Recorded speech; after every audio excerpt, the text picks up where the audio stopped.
오늘 시편은 저자와 또 저작 시기가 불명합니다. 여러 가지 설은 있습니다만은 요새 주석에는 잘 나오지 않는데 보니까 옛날 주석에 보니까 이런 설들이 있었습니다. 다윗이 예루살렘으로 궤를 가져왔을 때 여호와의 궤를 가져왔지 않습니까? 그때 오베데돔에서 가져왔는데 그때 기뻐서 노래하는 것이다 라는 설이 있고, 또 초막절에 이 노래를 불렀을 것이다. 그래서 전체적으로 기쁨과 즐거움의 논조, 또 찬송, 이런 구절들이 나오므로 초막절에 불렀을 것이다 라고 보는 그런 견해도 있고요. 또 한 견해는 보니까 바벨론 포로에서 돌아와서 그때의 기름짐을 노래했다. 상당히 시대 배경도 바벨론 포로, 또 다윗의 그 여호와에게 많은 그런 아주 시간차가 그 600~700년 나는 그런 이런 배경에 대한 그런 설들이 많습니다. 어떤 경우든 이 세 가지 사건만 보면 법궤를 모셔왔다거나 이스라엘 백성들이 초막절을 지낸다거나 또 바벨론에서 돌아온 것, 이건 상당히 유대 의식에 있어서 너무 중요한 사건들이죠. 유대주의까지 우리가 생각해보면 유대주의자들이 있다면, 우리는 기독교는 유대주의는 아닙니다만은 이 유대주의, 주다이즘의 가장 중요한 요소가 바로 이런 사건들 아니겠어요? 법궤라든지 또 초막절은 사실 그 유대 민족에게는 하나님께서 매년 거두고 수장하고 안식하는 그런 의미도 있지만, 초막절은 종말론적 의미가 있거든요. 마지막 영원한 새하늘과 새 땅의 삶, 그 거둠 알고 드리는, 그게 또 초막절이란 말이죠. 그리고 바벨론 유폐에서, 그 유수에서, 포로에서 돌아오는, 어떻게 보면 가장 유대인들에게 의미가 있는 사건들인데, 오늘 말씀은 그곳에 머물러 있지 않고 이러한 복이, 오늘 이제 복이란 말이 많이 나오는데 바로 땅 끝까지 모든 민족들과 온 백성까지 이러한 복이 전해져서 그들이 함께 기뻐하게 해달라라고 이렇게 지금 하나님 앞에 노래하고 있는 것으로 오늘 시편은 나타나 있습니다. 그래서 대체로 우리가 이제 다윗 시편을 쭉 보고 내려오다가 이제 한 편 한 편 이렇게 저자 미상한 그런 이제 그런 시편들을 보게 되는데요. 계속 말씀을 드리지만은 시편의 저자가 누구인가, 이것은 상당히 중요한 거지만은 그럼에도 불구하고 우리는 그런 배경 가운데서 읽는 것은 좋지만 그게 결정적인 것은 아니다. 영감된 하나님의 말씀이기 때문에 시편은 다윗의 문학이다라고 봐서는 어렵단 말이죠. 하나님 주신 말씀인 거죠. 그게 영감성이지, 우리가 어떤 특별한 어떤 교리적인 말씀 이런 것은 영감되었다. 또 우리가 가닿지 않는 말씀, 누구라도 볼 수 없는 말씀, 바로 태초에 천지를 창조했다, 이런 말씀은 영감된 말씀이라고 보나, 그 이후에 모세가 누구에게 말하기를, 뭐 행동하기, 이런 것은 전부 다 영감성하고 관계가 없는 거 아닌가. 그래서 어떤 성경의 영감은 역사적인 사건에 대해서는 우리가 영감성을 말하기 어렵다. 어떤 가르침 혹은 규범에 대해서는 영감성을 좀 더 이야기할 수 있을지 모르나, 이런 것들이 이제 대체로 우리가 또 자유주의 신학자들이, 대체로 비평학자들이 하는 말이 바로 그렇죠. 그래서 이제 역사 비평 이런 것들이 이제 많이 나오게 되는 것을 볼 수가 있습니다. 어쨌든 바로 오늘 시편의 저자가 우리에게 알려져 있지 않더라도 오늘 시편은 우리에게 아주 귀한 진리를 말씀해 주는 것은 바로 이러한 유대인들 가운데서 하나님이 가장 귀하게 주시는 복, 그것이 바로 땅 끝까지 전파되게 해달라는 어떤 그런 시편에 나오는 그런 신약 시대를 바라보는 그런 시라고 우리가 볼 수가 있겠습니다.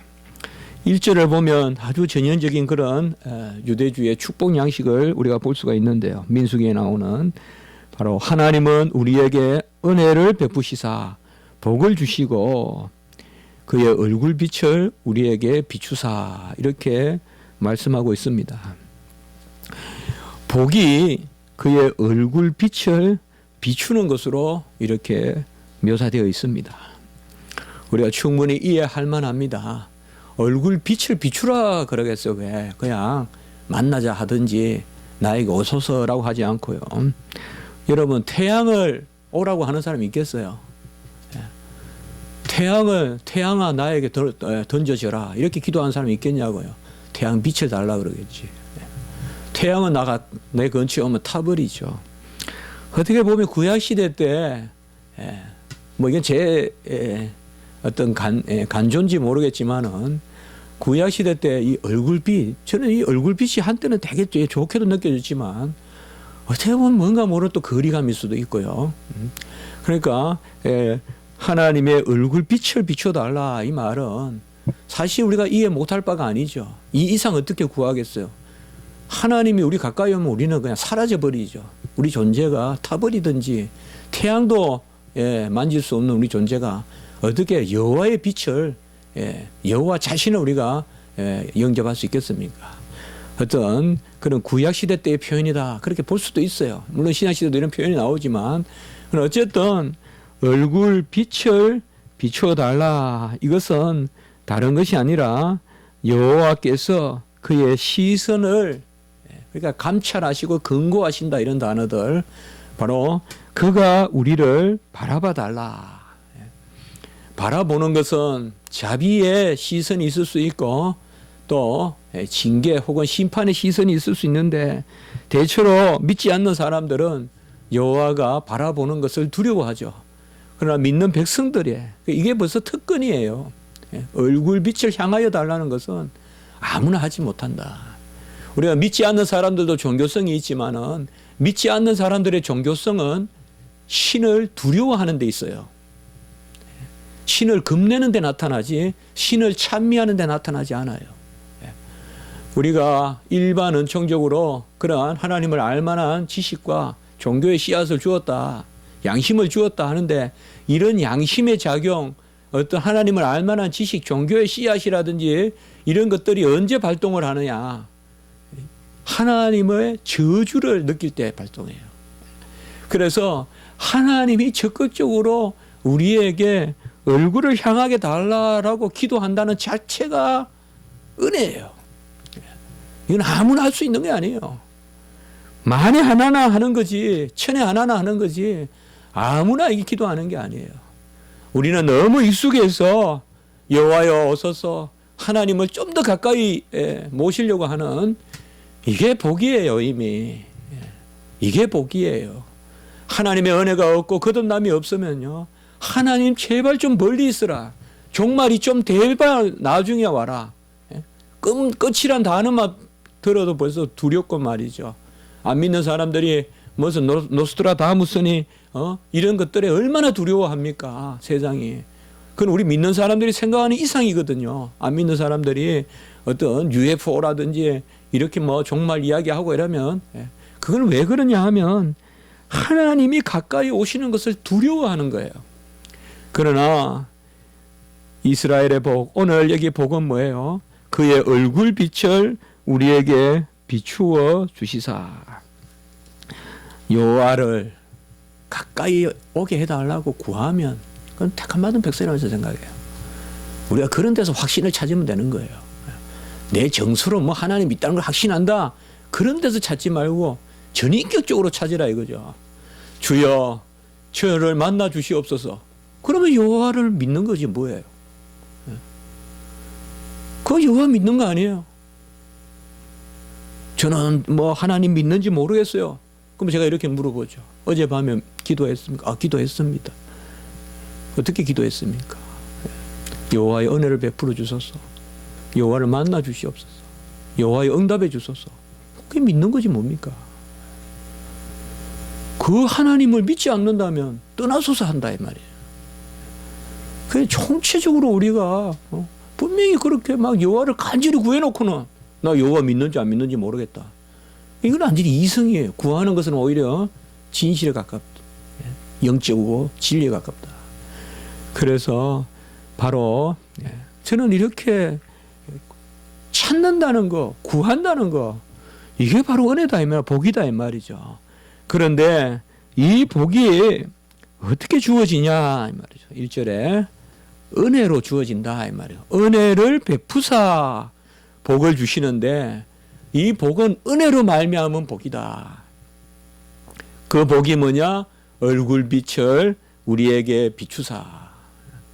여기 아주 묘한 그런 심오한 그런 하나님의 우리를 향한 자비의 질서가 있어요. 내가 뭘 했으니 좀 얼굴 좀 돌려달라고 하지 않는다 이 말이죠. 내 공로가 있으니 여호와여 얼굴빛을 향하여 달라라고 하지 않는다 이 말이죠. 우리가 세상에서는 이것을 했으니까 선생님 봐주세요, 저것을 했으니까 부모님 봐주세요 하는데 하나님이 우리에게 얼굴을 돌리시고 그의 얼굴빛을 향하실 때, 그 시선을 우리를 향하여 주실 때는 은혜를 베푸사 고개를 돌려주시옵소서. 은혜를 베푸사 나를 감찰하소서, 권고하소서, 살피소서, 인도하소서, 비추소서. 전부 은혜를 베푸사. 이것이 바로 하나님이 주시는 복이다. 그가 그저 기뻐하시고 뜻하시고 원하시고 절대적인 주권 가운데 어떤 조건도 우리에게 찾지 않는 가운데 우리에게 하나님이 얼굴을 비추어 주십사. 민수기 6장 24절에서 26절에 보면 바로 축복의 그런 말씀이 나와 있죠. 우리 개혁신학에서 본래 이것을 축복 기도할 때 많이 씁니다. 유럽에서, 서구에서. 민수기 6장 24절 26절에 보면 여호와는 내게 복을 주시고 너를 지키시기를 원하며, 여호와는 내게 복을 주시며 너를 지키시기를 원하고, 여호와는 그의 얼굴을 내게 비추사 은혜 베푸시기를 원하고.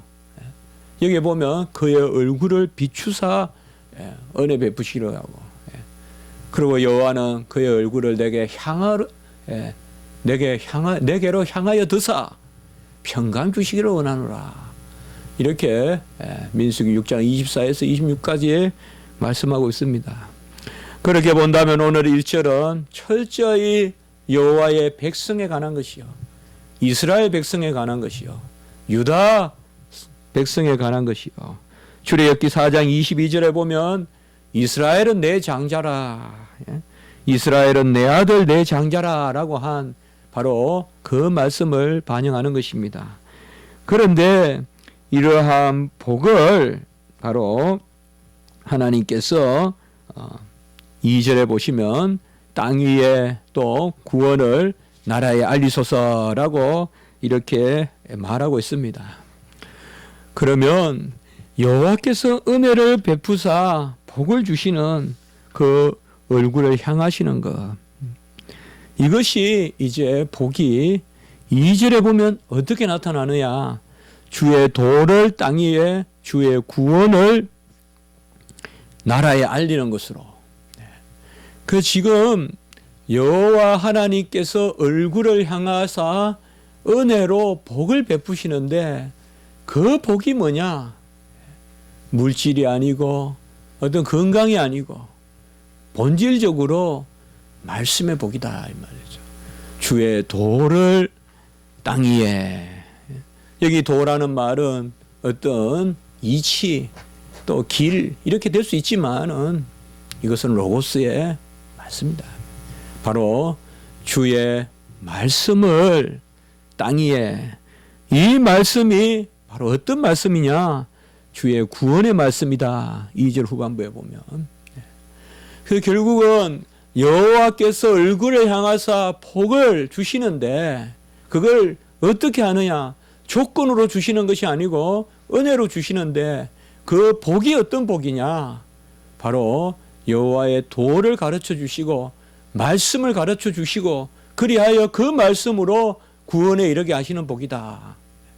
이것을 1절 2절에서 말하고 있어요. 곧 여호와께서 우리에게 얼굴을 비추신다는 것은, 빛을 비추신다는 것은 다른 말씀이 아니라 말씀으로 우리를 거듭나게 하신다 이 말이죠. 말씀으로 구원에 이르게 하신다 이 말이죠. 곧 그 복이 여호와의 얼굴에 있는 그 빛을 비추어 주시는 복이 우리에게 말씀으로 오는 복이다. 이렇게 1절 2절을 해석하고 3절에 보면 그 말씀의 복이 모든 민족들에게 이르게 해달라고 이렇게 나와 있습니다. 제가 왜 이렇게 한번 해석을 해보았는가 하면, 고린도 후서에 보면, 고린도 후서 4장 4절에서 우리가 6절 7절에 보면 그리스도의 영광의 복음의 광채라고 해요. 사도 바울이 그리스도의 영광의 복음의 광채, 곧 빛이라고 하고, 그 예수 그리스도 안에 있는 하나님의 영광을 아는 빛. 이건 제가 자주 말씀드리는 좋아하는 구절이죠. 고린도후서 4장 6절. 예수 그리스도의 얼굴에 있는 하나님의 영광을 아는 빛. 이 빛이 바로 오늘 시편에 나오는 그의 얼굴빛이에요. 예수 그리스도의 얼굴에 있는 하나님의 영광을 아는 빛. 이 빛이 무슨 빛이냐? 금방 우리가 주의 도, 말씀의 복, 그것을 빛이라고 했듯이 고린도후서 4장 4절에 보면 그리스도의 영광의 복음의 광채다 이렇게 말하고 있단 말이죠. 결국은 우리가 오늘 시편에 말하면 주의 도의 광채다 이 말이에요. 그래서 예수 그리스도의 얼굴에 있는 곧 하나님을 아는 빛은 곧 말씀의 빛, 영광의 복음의 빛, 그것을 내게 비추어 주소서. 결국 오늘 시편 1절에서 3절까지 읽으면서 우리가 생각할 수 있는 것은 구약 시대 때도 어떤 세속적인 복을 받았다. 우리가 그렇게 자주 세대주의적으로 평가하거든요. 구약 시대 때는 만나를 받았고 메추라기를 받았고, 신약 시대 때는 복음의 시대고, 그게 아니다 이 말이죠. 구약도 하나님의 말씀의 복, 다바르 야훼 여호와의 말씀의 복을 받았다 이 말이죠. 그것을 비추어 주시고 그 말씀을 지금 연결고리로 이제 만국으로 그 말씀이 확장되어 가는 것이죠.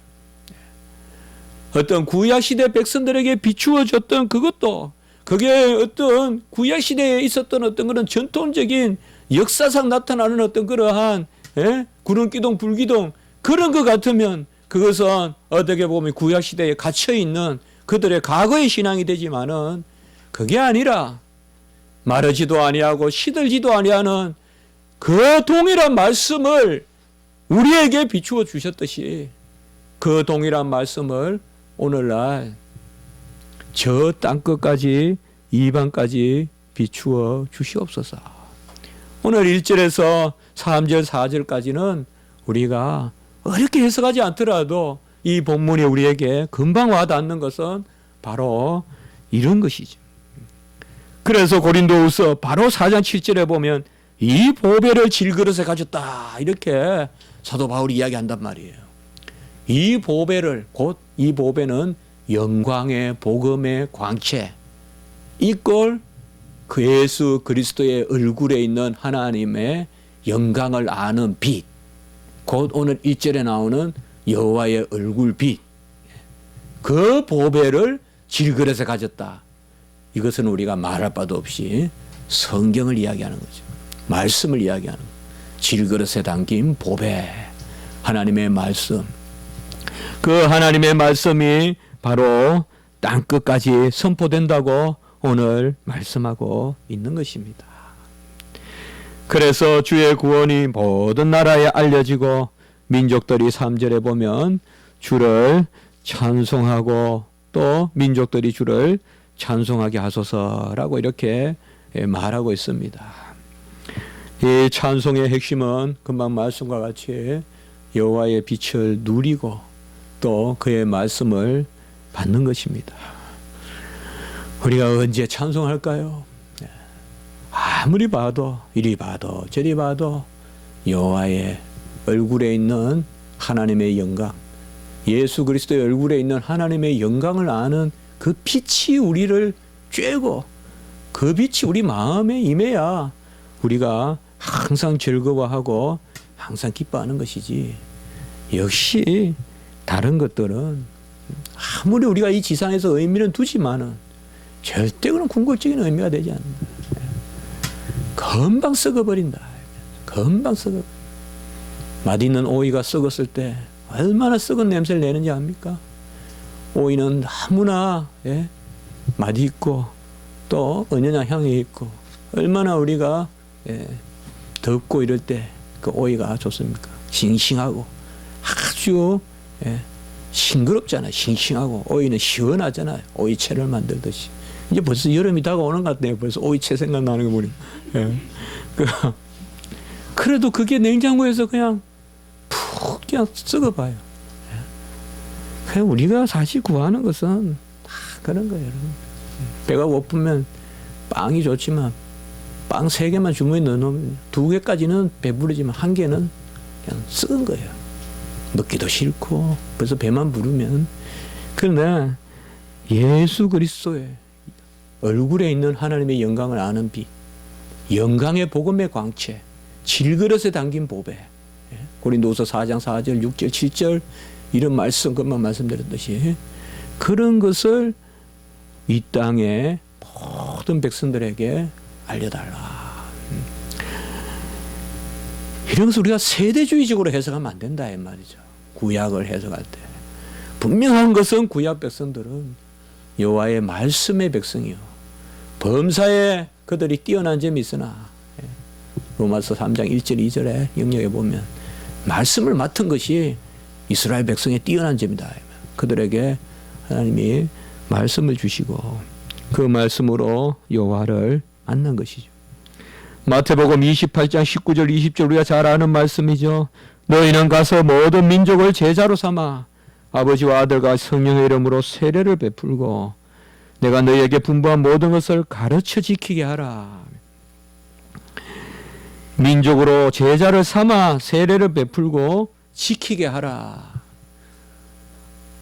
계속 그 안에 하나 대상이 바로 모든 것을 내가 너희에게 분부한 모든 것. 이게 바로 말씀이란 말이에요. 내가 너희에게 분부한 말씀. 이게 사실상 중심에 있는 거예요. 그 내가 너희에게 분부한 말씀으로 제자를 삼고 세례를 베풀고 그리고 가르쳐 행하게 하라 이 말이죠. 사실 이 말씀은 가르쳐 행하게 하라에 물론 목적으로 나타나지만은 사실상 다 해당하는 거예요. 말씀으로 세례를 베풀고 말씀으로 땅끝까지 전하고 말씀으로 가르쳐 지키게 하라. 볼지어다 내가 땅끝까지 세상 끝날까지 너희와 항상 함께 있으리라. 우리가 마태복음 28장 19절 20절 마지막 이것은 개인 구원적으로 말하면 여기 구절은 너무나 중요한 구절이죠. 사실 너무나 평범하게 여기지만은 초대교회에서 이만큼 중요한 구절이 없어요.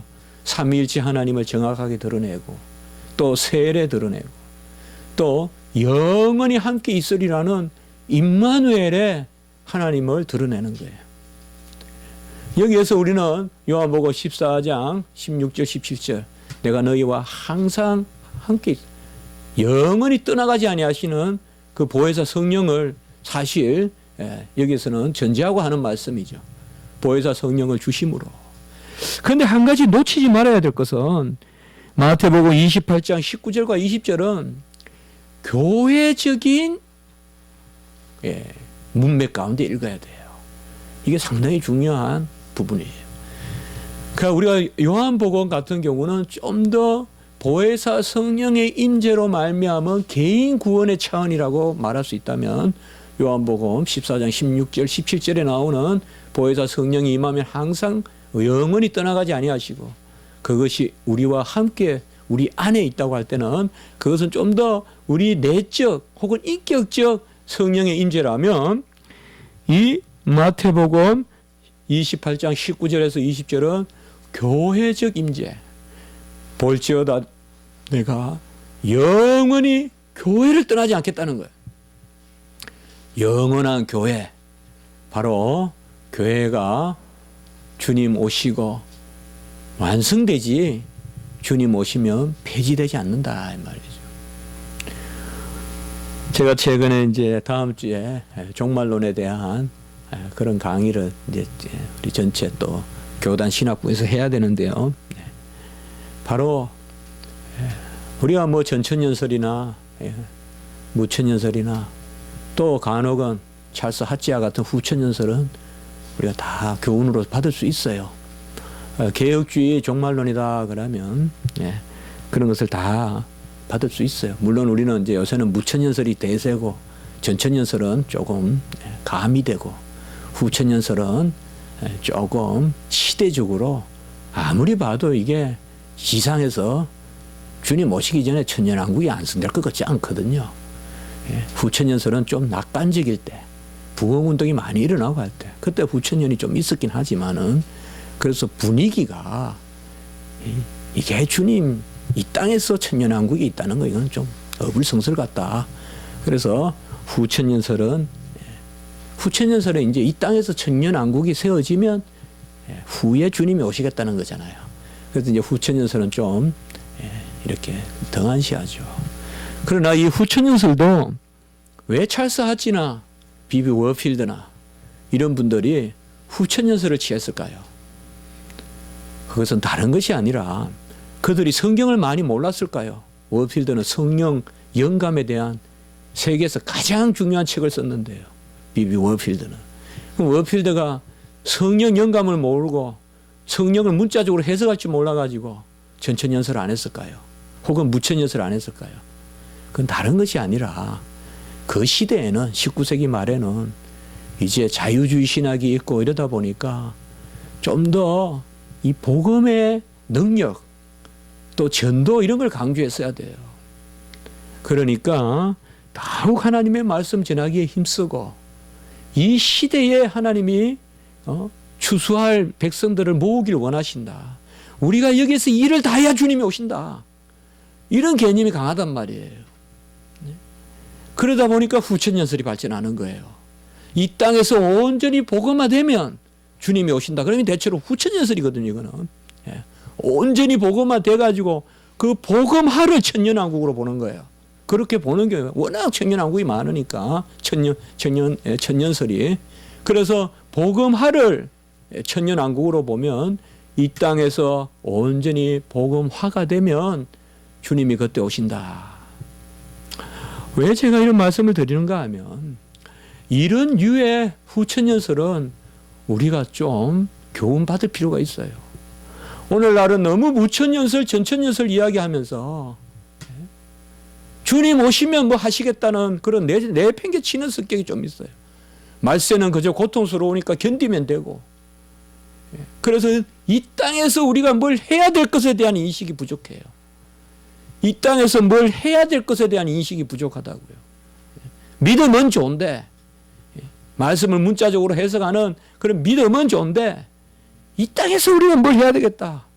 주의 나라를 준비해야 되겠다든지, 이런 영역이 좀 부족해요.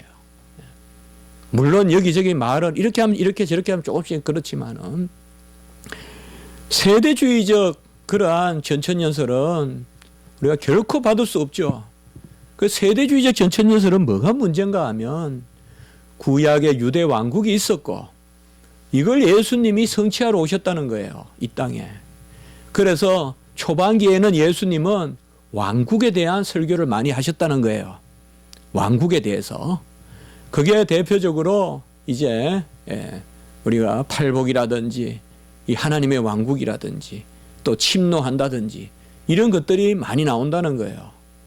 그런데 예수님이 이 땅에서 왕국을 이루려고 오셨는데 이스라엘 백성들이 이것을 받아들이지 않으니까 이제 예수님께서는 왕국을 이루시는 것을 연기하시고, 소위 연기설이에요.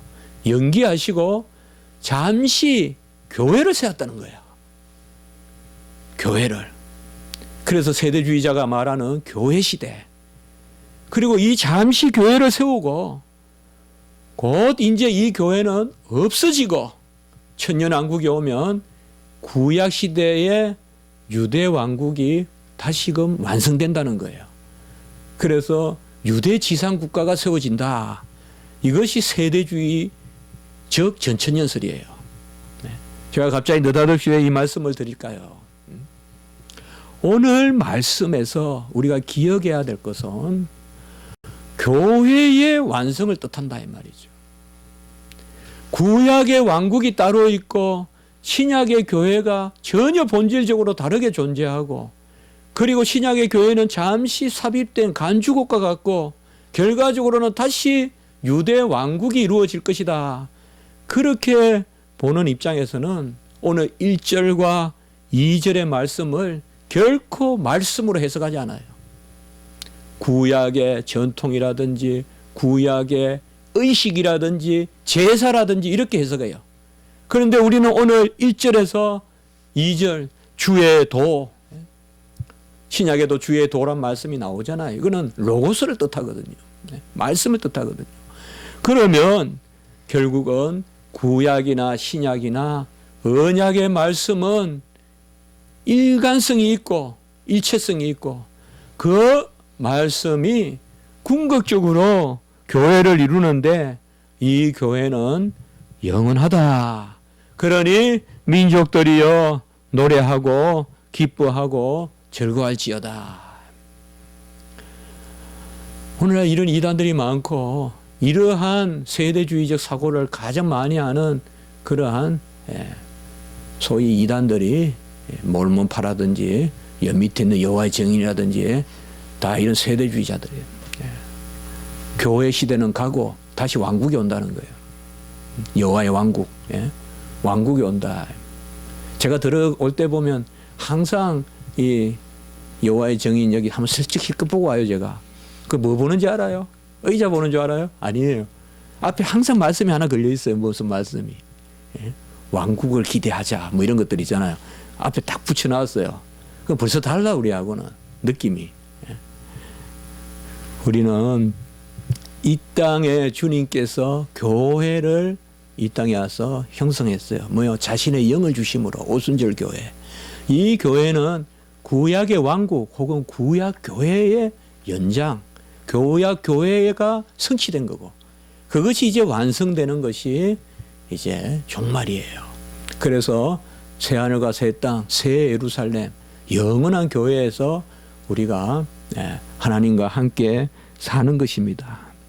그래서 오늘 이 말씀을 통하여 우리가 특별히 어떤 신학적인 메시지 또 그런 것을 잡아내기는 오늘 시편을 통하여서는 그저 찬송 또 주님 하나님 앞에 복을 주신다. 그래서 특별히 1절과 2절에 제가 중심을 두고 그렇게 해석을 했습니다. 바로 이방에 미치는 복을 노래하고 있고 4절에 보면 공평히 심판하시며 땅 위의 나라들을 다스리신다. 이렇게 4절에 말씀하고 있습니다. 공평한 심판이 이제 나타나는데요. 여기서 말하는 공평한 심판은 저주가 아니라 징계다 이 말이죠. 그러니까 이방인들이 징계의 대상이 된다. 그러니까 자녀의 어떤 징계 그 자리로 온다. 그러니까 공평히 심판한다는 것은 그야말로 내버려 두시거나 어떤 벌을 하시기 위한 목적이 아니라 다시금 살리고 다시금 세우시려고 하는 그 심판으로 모든 민족을 이끄시고 6절에 보면 땅의 소산을 내어 복을 주신다라고 또한 이렇게 말하고 있습니다. 그러니까 절대 신약의 교회와 어떤 구약의 어떤 그런 교회가 불연속 속에 있는 것은 아니다 이 말이죠. 신약 교회는 성취다 이 구약에. 그래서 땅의 소산을 주신다. 구약만 땅의 소산이고 신약은 영적인 왕국이고 그렇게만 볼 바도 아니다 이 말이죠. 그러니까 너무 영적인 것만 이야기하는 그 부분이 무천년설의 약점일 수도 있어요. 무천년설의 약점일 수도 있다 이 말이죠. 그래서 저는 개인적으로 무천년설의 서희 때 제가 무천년설에 써 있는 것은 기독론을 중심으로 종말을 이해하기 때문에 그래요. 예수님을 중심으로 종말을 이해한다는 측면에서는 무천년설이되 요한복음 20장 1절에서 6절에 나오는 그 천년을 전혀 상징으로만 볼 수 없기 때문에 그런 의미에서는 전천년설이다. 그래서 무천년설에 쓰일 때 전천년설을 지향한다 이 말이죠. 바라본다 이 말이죠. 그리고 후천년설도 개혁주의 안에서 교훈을 받는다. 아까 말씀을 드렸듯이 그렇게 보면 돼요. 우리는 천년설이나 천년왕국이나 이런 것을 너무 우리가 무엇이 될 것이라고 생각하지 마라 이 말이죠. 물론 분명히 우리가 어떻게 될 것이라는 부분이 있지만 우리가 지금 영생이니 또 하나님의 자녀됨이니 이런 것을 헤아리는 길이 뭐예요? 예수님이 우리를 위하여 이루신 의가 뭔지 그 가운데서 우리가 자녀됨을 찾아내잖아요. 주님이 이루신 게 나잖아요. 그래서 어거스틴 말과 같이 우리 안에서 주님의 것을 찾으소서 나의 것을 찾지 말고 결국 그 말씀이잖아요. 사실상 나의 나됨을 알려면 주님이 이루신 걸 보면 알죠. 주님이 행하시고 이루신 것 다 당하시고 다 행하신 것 그게 나의 모습이죠. 지금 그걸 모으면 우리가 영생이죠. 그거와 마찬가지예요. 종말의 우리의 모습은 우리의 모습으로만 보지 말고 예수 그리스도께서 우리에게 다 이룬 것을 이제는 온전히 완성하신다는 측면에서 바라보면 오히려 답이 나온다 이 말이죠. 우리는 예수 그리스도가 마지막에 어떤 모습으로 계실까? 이것에 대한 관심은 없다 이 말이에요. 내가 어떻게 있을까만 생각하지. 예수 그리스도가 어떤 모습으로 있을까 생각 안 해요. 그래서 중보가 끝이 나니 왕국이 끝이 나니 그럼 예수님이 중보가 끝이 난다 그러면 우리는 신이 되는 거네요. 그래서 마지막에 신이 되는 것 같이 생각하고 그게 아니죠.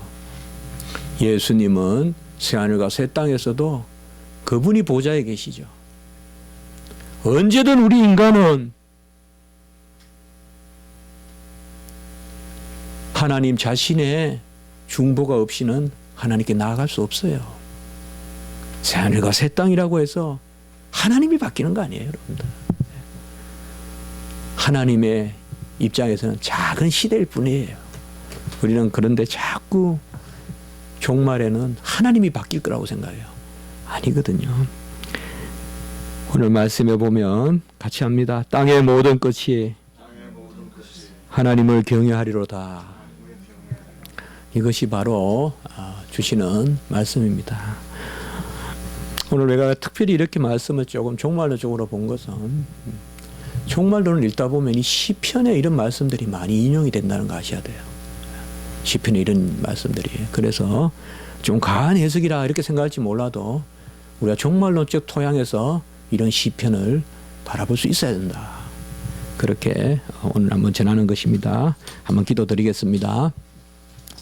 거룩하고 자비로우신 하나님 아버지, 여호와의 얼굴에 있는 그 빛을 아들에게 비추시고 또 이제 그 아들의 빛을 우리에게 비추심으로 우리가 아들을 알고 또 그로 말미암아 여호와를 알게 하시고 아들과 하나됨으로 또 여호와 하나 되는 그런 자리에 세워주신 것을 감사합니다. 일체 모든 것보다 이 주의 도가 구원의 도가 우리에게 임하여 역사하는 것을 기뻐하며 감사하고 또 그 능력으로 담대함으로 나아갈 수 있도록 저희들 지키시고 인도하여 주시옵소서. 일체 마음을 모으게 하시고 여호와의 행사를 바라보게 하시고 마르지 않고 시들지 않는 여호와의 말씀의 능력에 의지하게 하여 주시옵소서. 예수님의 이름으로 기도드리옵나이다. 아멘.